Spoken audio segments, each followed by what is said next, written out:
Study आई 8 में आपका स्वागत है। आज हम 11 अप्रैल के करंट अफेयर्स के वीडियो को लेके आए हैं। वीडियो शुरू करने से पहले आप मेरे चैनल को लाइक, सब्सक्राइब और शेयर करें। तो अब हम वीडियो को शुरू कर रहे हैं। आज का मेरा पहला प्रश्न है, विश्व स्वास्थ्य दिवस कब मनाया जाता है? Option A 7 April, B 6 April, C 9 April, D 8 April. तो इसका राइट आंसर है ऑप्शन ए 7 अप्रैल। 7 अप्रैल को विश्व स्वास्थ्य दिवस मनाया जाता है और इस वर्ष का theme our planet our health है। पहली वहीं बात करें तो पहली स्वास्थ्य सभा 1948 में WHO के निर्माण के जश्न में मनाने के लिए 7 अप्रैल को विश्व स्वास्थ्य दिवस के रूप में मनाते हैं। वहीं बात करें WHO के संबंधी मुद्दों पर चर्चा करने के लिए और विशिष्ट स्वास्थ्य मुद्दों पर ध्यान आकर्षित करने के लिए यह उत्सव मनाया जाता है। तो इनके बारे में बस इतना ही। आज का दूसरा प्रश्न, केंद्र सरकार ने हाल ही में 100 से अधिक मिलिट्री सिस्टम और हथियारों की कौन सी सूची जारी की है? ऑप्शन ए पहली, बी दूसरी, सी तीसरी, डी चौथी। तो इसका राइट आंसर है ऑप्शन सी तीसरी। केंद्र सरकार ने हाल ही में तीसरी 100 से अधिक मिलिट्री सूची जारी की है, जिसमें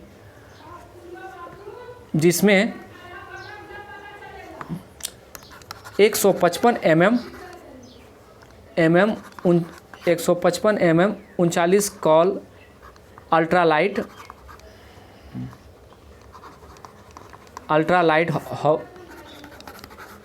हॉविजियर और उन्नत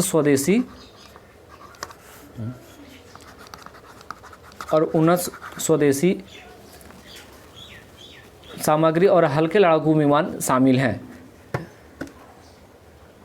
तो आज का तीसरा प्रश्न, राष्ट्रपति रामनाथ कोविंद ने हाल ही में किस देश की यात्रा के दौरान पीले ट्यूलिप फूल की एक प्रजाति का नाम मैत्री रखा है? Option A England, B Netherland, C Ireland, D चीन। तो इसका राइट आंसर है ऑप्शन बी नीदरलैंड। नीदरलैंड में राष्ट्रपति रामनाथ कोविंद ने हाल ही के यात्रा के दौरान पीले ट्यूलिप फूल की एक प्रजाति का नाम मैत्री रखा है, जिससे वे अपनी नीदरलैंड की यात्रा के दौरान किंग विलियम अलेक्जेंडर और रानी का नाम है मैक्सिमा के साथ प्रधानमंत्री मार्क रूट, और नीदरलैंड के प्रधानमंत्री का नाम मार्क रूट के साथ मुलाकात हुए हैं, इन सभी के साथ। तो इनके बारे में बस इतना ही। आज का चौथा प्रश्न, एशियन डेवलपमेंट आउटलुक 2022 के अनुसार 2022-23-24 में भारत के अनुमानित विकास दर का कितना प्रतिशत है? Option A 4%, B 5%, C 6%, D 8%। तो इसका राइट आंसर है option D 8%। Asian development outlook 2022 के अनुसार 2023-24 में भारत की अनुमानित विकास दर 8% रहेगी। वहीं बात करें तो ADB ने हाल ही में अपना प्रमुख एशियाई विकास आउटलुक 2022 जारी किया था, जिसमें ADB ने दक्षिण एशिया की सबसे बड़ी अर्थव्यवस्था भारत को चालू वित्त वर्ष 2022-23 में 7.5% और अगले वर्ष 8% का बढ़ने का अनुमान लगाया है। ADB की बात करें तो ADB 2022 में दक्षिण एशियाई अर्थव्यवस्थाओं के लिए 7 की सामूहिक वृद्धि का अनुमान लगाया है। वहीं बात करें तो दक्षिण एशिया में जो देश आते हैं उनका नाम है अफ़गानिस्तान। हम शॉर्ट में लिख रहे हैं अफ़गानिस्तान, बांग्लादेश, भूटान, भूटान, मालदीव, नेपाल, पाकिस्तान और श्रीलंका। इसमें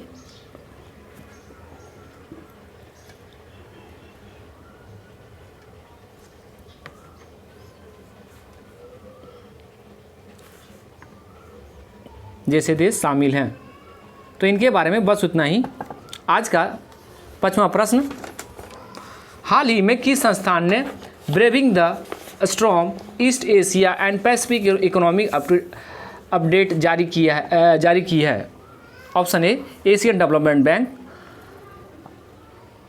B world bank, C European union bank, D IMF। तो इसका राइट आंसर है option B world bank. World bank ने हाल ही में ब्रेविंग द स्टॉर्म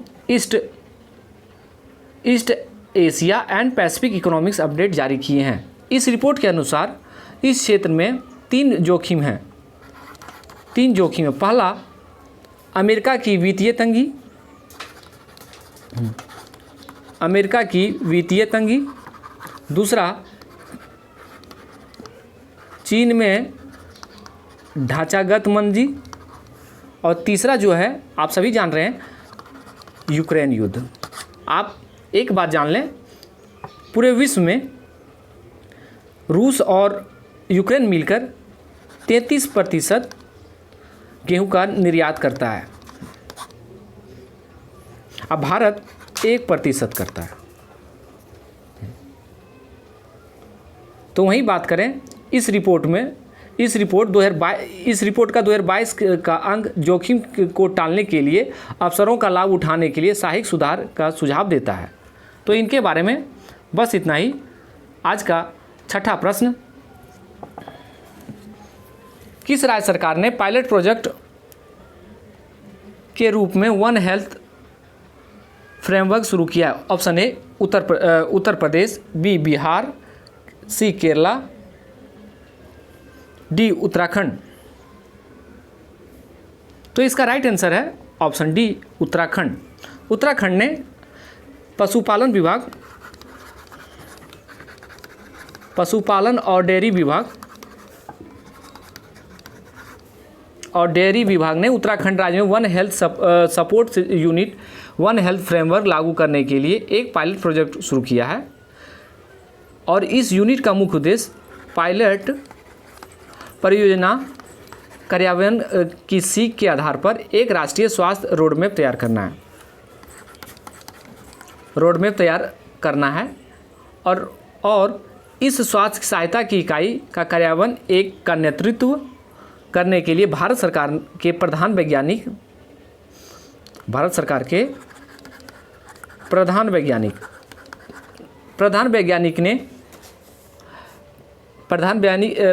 के सलाहकार और अंतर मंत्रालय एक स्वास्थ्य की स्थापना की है। तो इनके बारे में बस इतना ही। आज का 7वां प्रश्न, QS वर्ल्ड यूनिवर्सिटी रैंकिंग 2022 में कला और मानविकी में कौन सा विश्वविद्यालय शीर्ष स्थान पर है? ऑप्शन ए ऑक्सफोर्ड विश्वविद्यालय, बी कैम्ब्रिज विश्वविद्यालय, सी हार्वर्ड विश्वविद्यालय, डी जवाहरलाल नेहरू विश्वविद्यालय। तो इसका राइट आंसर है ऑप्शन ए ऑक्सफोर्ड विश्वविद्यालय। ऑक्सफोर्ड विश्वविद्यालय QS वर्ल्ड यूनिवर्सिटी 2022 रैंकिंग में कला एवं मानविकी के क्षेत्र में शीर्ष स्थान पर रहा है। वहीं बात करें तो इस क्षेत्र में जो QS वर्ल्ड यूनिवर्सिटी रैंकिंग होता है, जो अलग अलग क्षेत्रों में, ये 6 क्षेत्रों में दिया जाता है। जो पहला क्षेत्र के नाम जान लें। पहला है academic reputation, employers reputation,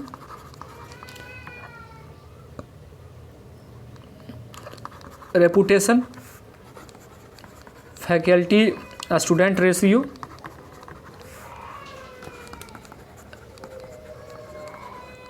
citizen पर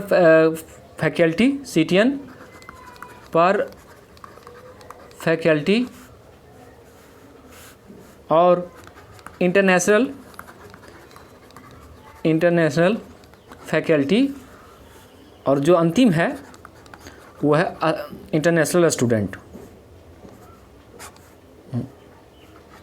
इंटरनेशनल स्टूडेंट है।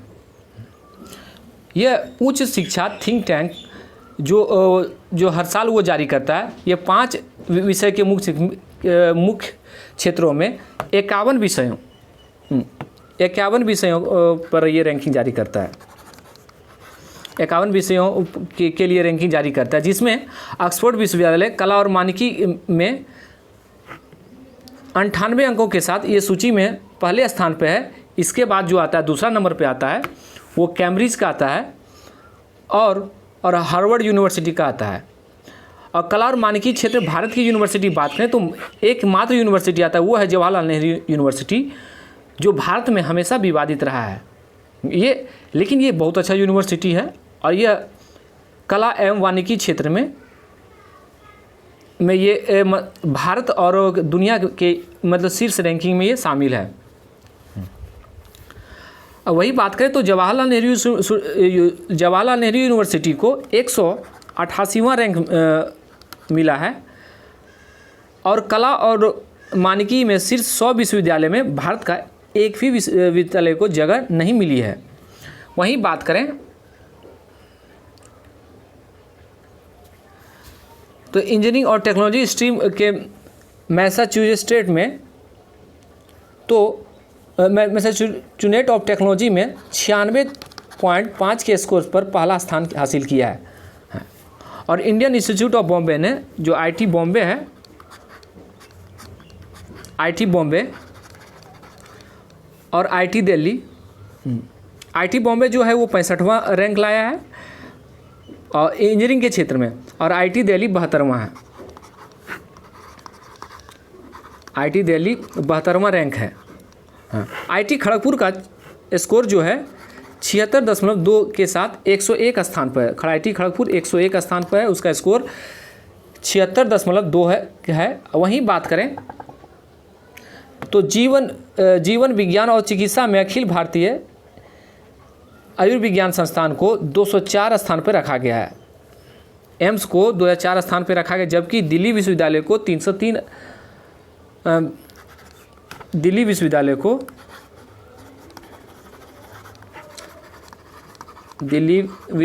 को 303 स्थान मिला है। हार्वर्ड यूनिवर्सिटी ने जीवन विज्ञान और चिकित्सा और social science and management stream में टॉप किया है। शीर्ष स्थान में हार्वर्ड यूनिवर्सिटी है जो अमेरिका के हैं। और Massachusetts institute of technology MIT ने 12 विषयों में पहला स्थान हासिल किया। ये सबसे बड़ी उपलब्धि किसी विश्वविद्यालय, 12 विषयों में पहला स्थान की बात है। और वहीं IIT गुवाहाटी का 395 रैंक है हासिल हुआ है, जो 2021 में 470 रैंक था। IIT गुवाहाटी की रैंकिंग सुधार के लिए सिटीजन पर फैकल्टी कैटेगरी में सुधार किया है। अगर पूछेगा 6 कैटेगरी में IIT गुवाहाटी कौन से कैटेगरी में सुधार करने के कारण उनका 470 रैंक से 395 रैंक आया है, तो वो सैटिटेशन पर फैकल्टी कैटेगरी में सुधार करने के कारण उनका रैंक में सुधार हुआ, जो 395 रैंक लाए हैं। तो इनके बारे में बस इतना ही। आज का 8वां प्रश्न, हाल ही में RBI ने रेपो रेट को अपरिवर्तित रखा है और वास्तविक GDP विकास दर कितने प्रतिशत रहने का अनुमान लगाया है? Option A 4.25%, B 7.2%, C 7.8%, D 3.35%। तो इसका राइट आंसर है ऑप्शन बी 7.2%। RBI ने रेपो रेट अपरिवर्तित रखा है और वास्तविक GDP का विकास दर 7.2% रहने का अनुमान लगाया है। मौद्रिक नीति समिति ने रेपो रेट और रिवर्स रेपो रेट को अपरिवर्तित रखने का फैसला लिया है। रेपो रेट 11वीं बार 4% पर रहा है और परिवर्तित रहा है, जबकि रिवर्स रेपो रेट 3.35% पर अपरिवर्तित रहा है। IMF दर और बैंक दर 4.25% अपरिवर्तित रही है। RBI के अनुमान लगाया है कि चालू वित्त वर्ष के पहले दिन 4.25% रहने का अनुमान लगाया है और 4.5% से मुद्रास्फीति बढ़कर 5.7% हो जाएगी। वहीं बात करें RBI ने वर्ष 2023 के लिए RBI ने GDP विकास दर का अनुमान 7.8 से घटाकर 7.2% कर दिया है। मौद्रिक नीति समिति AMPC ने एक उदार मौद्रिक नीति बनाए रखा है। वहीं बात करें तो AMPC वित्त अधिनियम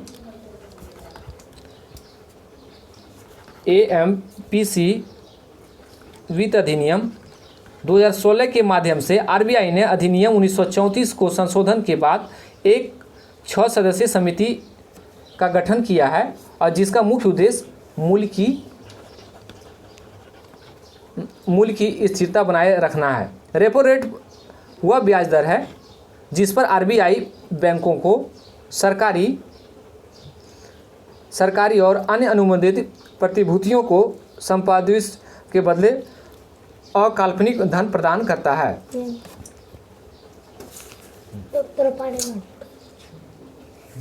रिवर्स रेपो रेट वह ब्याज दर है जिस पर RBI पात्र सरकारी प्रतिभूतियों के संपादित बदले के तरलता को अवशोषित करता है। तो इनके बारे में बस इतना ही। आज का नवा प्रश्न, हाल ही में केंटकी ब्राउन जैक्सन किस देश की सुप्रीम कोर्ट की पहली अश्वेत महिला जज बनी है? ऑप्शन ए UK, B France, C Germany, D America. तो इसका राइट आंसर है ऑप्शन D अमेरिका। अमेरिका की केंटकी ब्राउन जैक्सन जो हाल ही में पहली अश्वेत महिला जज बनी है। एक चीज़ हमेशा जान लें, अमेरिका में रंग भेदभाव का मामला हमेशा एक मुद्दा बना रहता है और ये हमेशा चर्चा, जो हाल फिलहाल में पूर्व राष्ट्रपति ट्रंप के कार्यकाल में जो जॉन फुलकर्ट नामक व्यक्ति की हत्या हो जाने, रंग भेदभाव के शिकार हो जाने के कारण उनकी हत्या हो गई थी, जिसके कारण पूरे अमेरिका में तमाम ऐसे देशों में जहां गोरे कालों का भेदभाव होता है वहां पर इसका एक विद्रोह छिड़ गया था। वहीं बात करें, सीनेट ने केंटकी ब्राउन को अमेरिका के जो संसद होते हैं उसको सीनेट, व्हाइट हाउस ने सर्वोच्च न्यायालय की न्यायाधीश के रूप में इसे घोषित किया है। वहीं जिसे वह देश की सर्वोच्च अदालत सेवा देने वाली 116वीं और देश की पहली अश्वेत महिला है। जैक्सन फरवरी में राष्ट्रपति जो बाइडेन द्वारा नामित किया गया था। फरवरी में जो बाइडेन के द्वारा नामित किया गया था, जो associated chief justice Stephen Breyer ने सुप्रीम कोर्ट से अपनी सेवानिवृत्ति की घोषणा की थी। सुप्रीम कोर्ट के 233 साल का इतिहास है। 233 साल के इतिहास में 115 चीफ जस्टिस में से 108 गोरे लोग हैं। जो अमेरिका का जो सुप्रीम कोर्ट का इतिहास है 233 साल का, उसमें 115 चीफ जस्टिस में से 108 जो हैं वो गोरे हैं और केवल 5 ही ऐसी महिला हैं जो मतलब केवल 5 ही महिला है जिनमें 3 अश्वेत हैं, मतलब काले हैं। पहली अश्वेत महिला उपराष्ट्रपति कमला हैरिस ने मतदान के सीनेट की अध्यक्षता की थी। तो इनके बारे में बस इतना ही। आज का 10वां प्रश्न, हाल ही में अलेक्जेंडर वुसिक किस देश के द्वारा राष्ट्रपति चुने गए हैं? Option A Serbia, B Hungary, C Romania, D Macedonia. तो इसका राइट आंसर है सर्बिया, ऑप्शन ए। सर्बिया के अलेक्जेंडर वुसिक सर्बिया के द्वारा राष्ट्रपति चुने गए हैं। वहीं बात करें चुनाव आयोग ने 96.2% मत पत्रों की गिनती के बाद वुसिक को 58.55% वोट मिले। वह एक सेवानिवृत्त जनरल और मुख्य विपक्षी राष्ट्रपति पद के उम्मीदवार जद्रावको पोनोस ने 18.3% उनको वोट मिले हैं। अलेक्जेंडर वुसिक 2017 में पहली बार राष्ट्रपति बने थे, 2017 में पहली बार राष्ट्रपति बने और उन्होंने टेलिस्लॉव निकोली का स्थान लिया है। वहीं बात करें तो सर्बिया की हम बात करें तो सर्बिया जो पूर्वी यूरोप का एक लैंडलॉक देश है। लैंडलॉक का मतलब होता है कि वो समुद्र से उसका सीमा कहीं टच नहीं करता है। हाँ, और सर्बिया की राजधानी बेलग्रेड है और इसका जो मुद्रा है सर्बिया दिनार है और इनके प्रधानमंत्री जो हैं एना प्रानाविक हैं।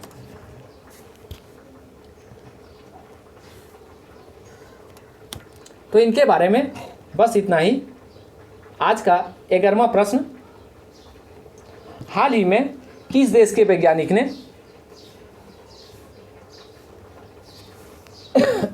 ने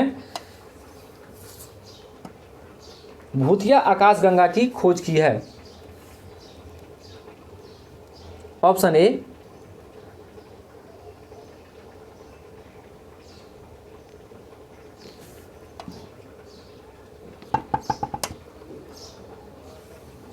ए US, Bangladesh, C Bharat, D इनमें से कोई नहीं। तो इसका राइट आंसर है option A Bharat. Option C जो है भारत है, जो भारत के वैज्ञानिक ने भूतिया नामक आकाशगंगा की खोज की है। भारतीय खगोल भौतिकी संस्थान के वैज्ञानिकों ने फ्रांस के वैज्ञानिक के साथ मिलकर फ्रांस देश के वैज्ञानिकों के साथ मिलकर अल्ट्रा वायलेट इमर्जिंग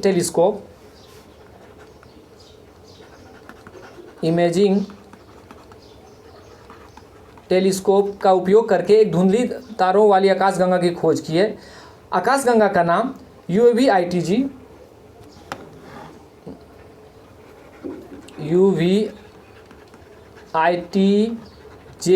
2022 रखा गया है। यह कम डिस्क घनत्व के कारण भूत की तरह दिखाई देता है और यह जो लगभग है 136 मिलियन प्रकाश वर्ष दूर स्थित है। आकाशगंगा का पहला सांकेतिक वैज्ञानिक तब मिला जब इनकी नज़र में NANGC 690 2A के रंगीन तस्वीर बिखरे हुए नीले उत्सर्जन पर पड़ी है। शोधकर्ता इंडो फ्रेंच टीम ने NGC 6902A का आकाशगंगा का अध्ययन के दौरान आकाशगंगा में पाया गया है। वे ब्रह्मांड के द्रव्यमान का 15% तक हो सकता है और यह अत्यधिक धुंधली और आकाशगंगा के निम्न सतह और चमक वाली आकाशगंगाएं हैं और यह अल्ट्रा डिफ्यूज आकाशगंगाएं भी कहा जाता है। तो इनके बारे में बस इतना ही। आज का 12वां और अंतिम प्रश्न, हाल ही में किस बैंक ने अपना डिजिटल ऐप संभव के तहत super app union nest launch किया है? Option A SBI, B PNB, C union bank, D HDFC। तो इसका राइट आंसर है option C union bank. Union bank ने हाल ही में अपनी डिजिटल पहल संभव के तहत super app union next launch किया है। यूनियन बैंक वित्तीय वर्ष 2022-23 में डिजिटल पहल के तहत 1000 करोड़ रुपए का निवेश करने की योजना बनाई है। 1000 करोड़ रुपए की निवेश करने की योजना बनाई है। सुपर ऐप यूनियन नेक्स्ट वे की शाखाएं भौतिक रूप से जानने की आवश्यकता कम हो जाएगी। यूनियन बैंक ने भुगतान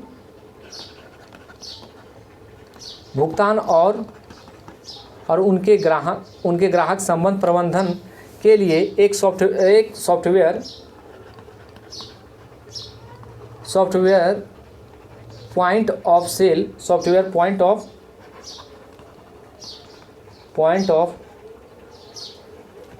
सेल डिजिटल एप्लीकेशन लॉन्च किया है। यूनियन बैंक सभी बैंकों की सेवा को यूनियन नेक्स्ट सुपर ऐप लगाएगा और जो यूनियन बैंक ने पिछले साल डिजिटलाइजेशन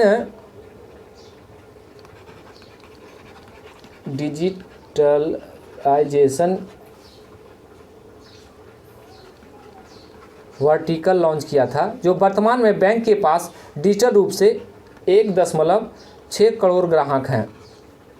वही बात करें तो यूनियन बैंक की स्थापना 1919 में स्थापित हुई। तो यह एक सरकारी स्वामित्व वाला बैंक है और इसके जो CEO हैं राज किरण राय जी हैं और इनका मुख्यालय मुंबई में है।